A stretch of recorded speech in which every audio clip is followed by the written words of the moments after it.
The biggest lie that working moms have been told is that they have to choose between their career or homeschooling. The biggest lie that working moms have been told is that they cannot do both. There's absolutely no way that you can homeschool your child and have a career. There's no way that you can homeschool your child and grow a business and work part time and work full time and fill in the blank. I'm here to tell you in today's video that that is the biggest lie that a lot of women are believing. And in today's video, I want to share with you that you don't have to choose between the two, but I'm not just saying that.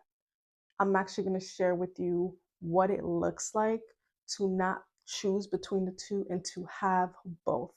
Because the reality is, you can do both. You can be a working mom and homeschool your children. It is very much possible. A lot of people just don't talk about it. There's not enough resources about it. There's not a lot of voices that are giving women permission or showing what it looks like to be able to do both. So, in today's video, that is what we're going to get into. If you're new here, my name is Isa. I am a working mom. I homeschool. I love Jesus. And in today's video, my goal is to break limiting beliefs around homeschooling and working. What does that look like, and how the heck can you do both? Let's go ahead and jump in. The first thing that I want you to know, and I'm going to say this right here, is that every result that you're desiring, every result that you want, it starts with a decision. So think about whatever your end goal, whatever outcome that you're hoping, that you're wanting, it begins with a decision, okay? So a little bit of my story. I worked in corporate and I was on a great trajectory. I loved my career. I loved what I did. I loved it all. Walked away from it, came home full time with my kids, was a stay-at-home mom.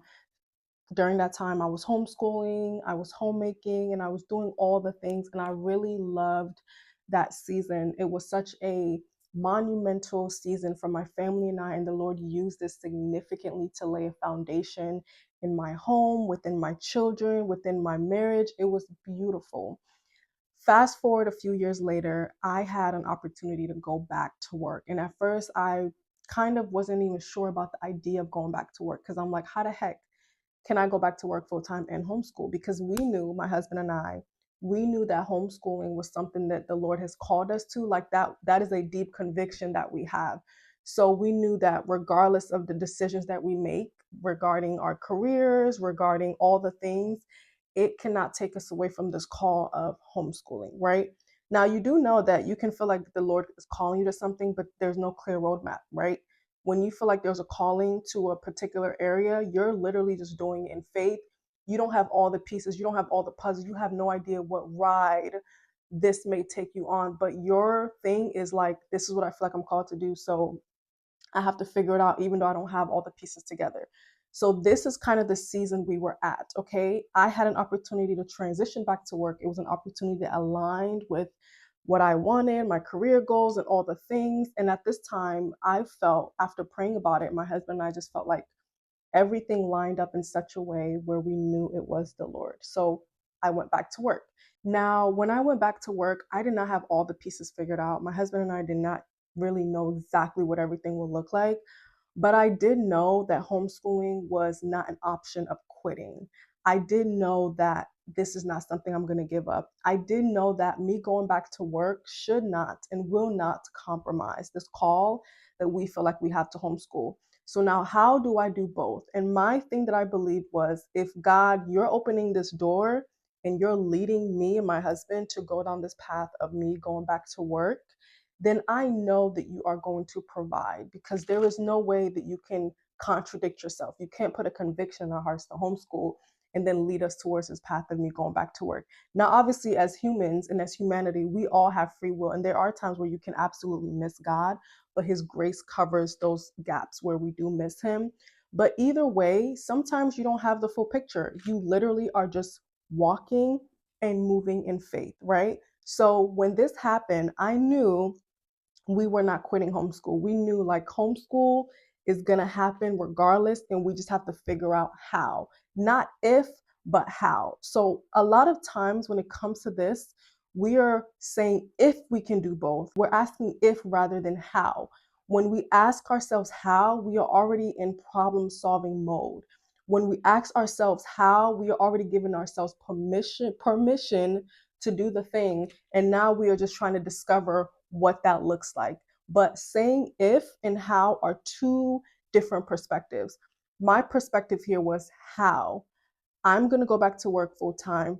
How am I going to be able to do it and homeschool? That gave me the permission to further explore and figure out what exactly this will look like for my family and I. Now, the first thing in all of this, you guys, I'm not coming here to tell you all the answers, okay? I am going to share with you my story, and hopefully it inspires and it gives you some level of insight in terms of what it may look like for you. But I don't have all the answers because I don't know the unique dynamic of your family. I'm just sharing what worked for me. And the first thing that I'm going to say is you have to be able to decide. You have to decide that this is what you're going to do. Instead of saying, can I, you need to say, I will. Instead of saying, if I can, you need to say, how can I?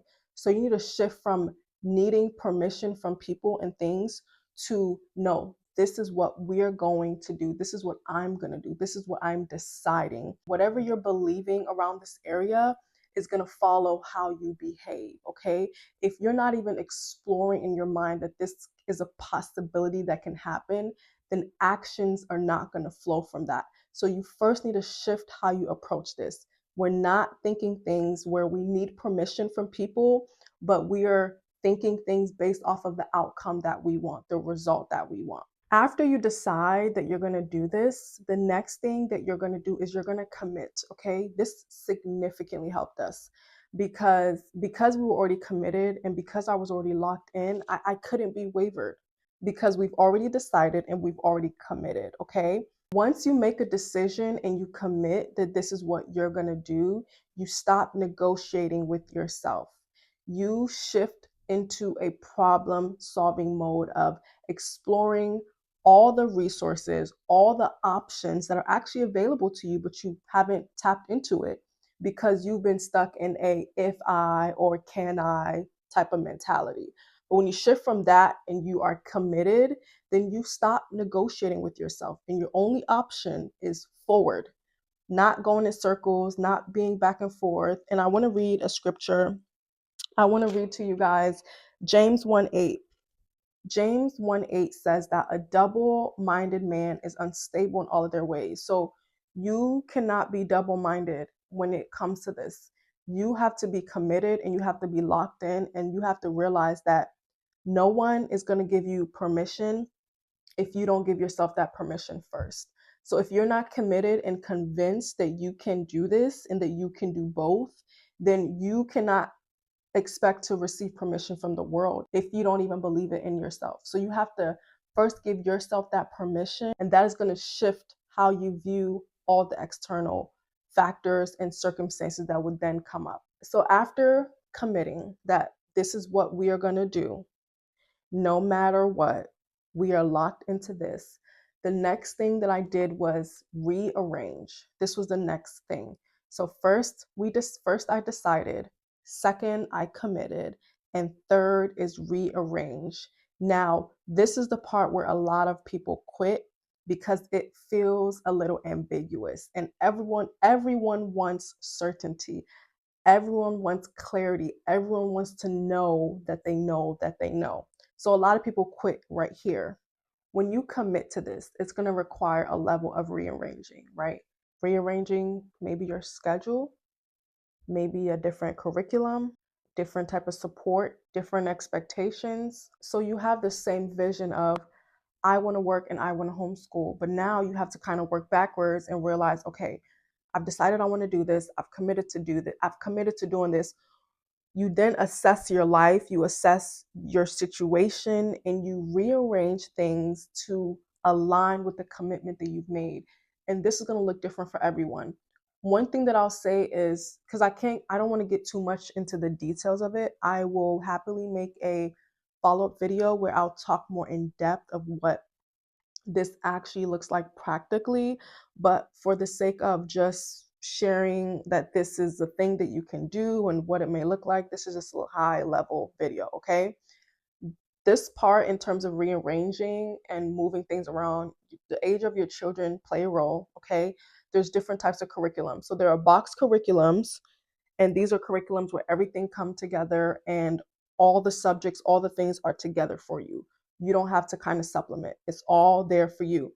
I always recommend, if you're starting homeschool and your kids are kindergarten, first grade, pre-K, or like that lower level age, I recommend a box curriculum. Why? This is going to make your life so much more easier because everything is already there. You don't have to kind of tailor and customize things. Everything's already there for you, and this simplifies the process if you're newer to homeschooling.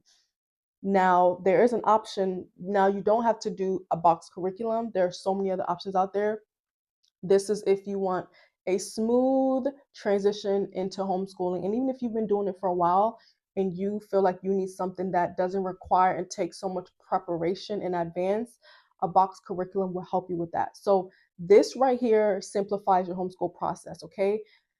There is no traditional or homeschool does not have to look linear, and it does not look the same for every family. I think a lot of times we take the traditional schooling and we want to copy and paste that into homeschooling, and that is not the goal.